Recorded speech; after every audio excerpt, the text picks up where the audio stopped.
नागपंचमी की कहानी। नागपंचमी व्रत कथा। नागपंचमी की कहानी। एक नगर में एक सेठ जी रहते थे। उनके 7 बेटे और 7 बहुएं थी। इन 7 बहुओं में से 6 बहुओं के तो पीहर थे, लेकिन 7वीं बहू के पीहर नहीं था।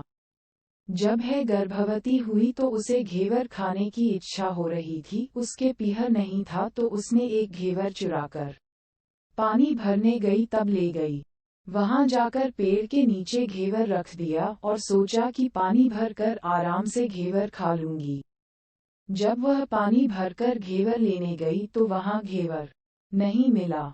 उस पेड़ के पास एक बाम्बी थी, उसमें एक नागिन रहती थी। वह नागिन भी उस समय गर्भवती थी। घेवर को देखकर नागिन की इच्छा उसे खाने की हुई और उसने घेवर खा लिया।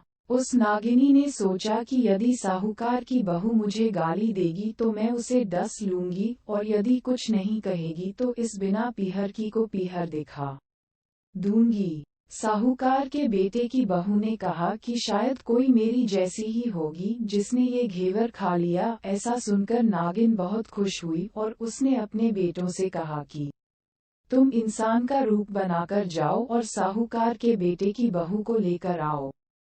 नागिन के बच्चे इंसान का रूप बनाकर साहूकार के घर चले गए।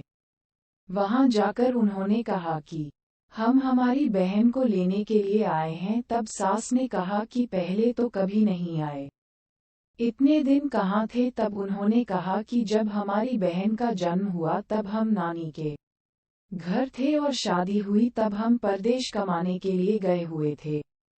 उन लड़कों ने बहुत सारे कपड़े, गहने और मिठाइयां बहन के सास और जेठानियों के लिए ले गए थे। सास अत्यंत प्रसन्न थी और जेठानियां उसे देखकर जल कूद रही थी।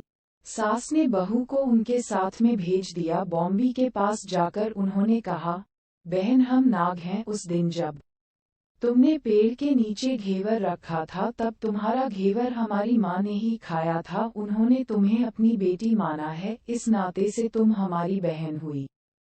बहन अब तुम हमारी पूंछ को पकड़ लो और डरना मत। उनके कहने पर वह पूंछ पकड़कर बॉम्बी में चली गई। वहां पर उन्होंने उसे बहुत लाड प्यार और सुख से रखा।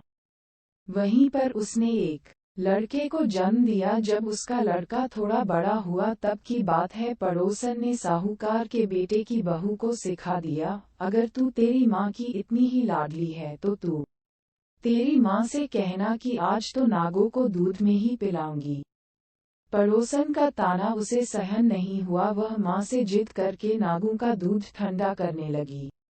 अभी तक दूध ठंडा नहीं हुआ था, उससे पहले ही उसके बेटे ने घंटी बजा दी। घंटी की आवाज सुनकर छोटे बड़े सारे नाग दूध पीने के लिए दौड़ पड़े। जब उन्होंने दूध में मुंह लगाया तो बहुतों का मुंह जल गया। तब नाग क्रोधित होकर बोलने लगे कि हम बहन को काटेंगे। उसकी माँ ने उन्हें समझाते हुए कहा कि इसे मत काटो, ये तुम्हें आशीष देगी। तब साहूकार के बेटे की बहू ने कहा, जियो महारा नाग नागिनी, जियो महारा खड़िया और द्याबीर। बीर उठावे देखनेरो चीर, चीर तो फट जावपन, बीर जीता।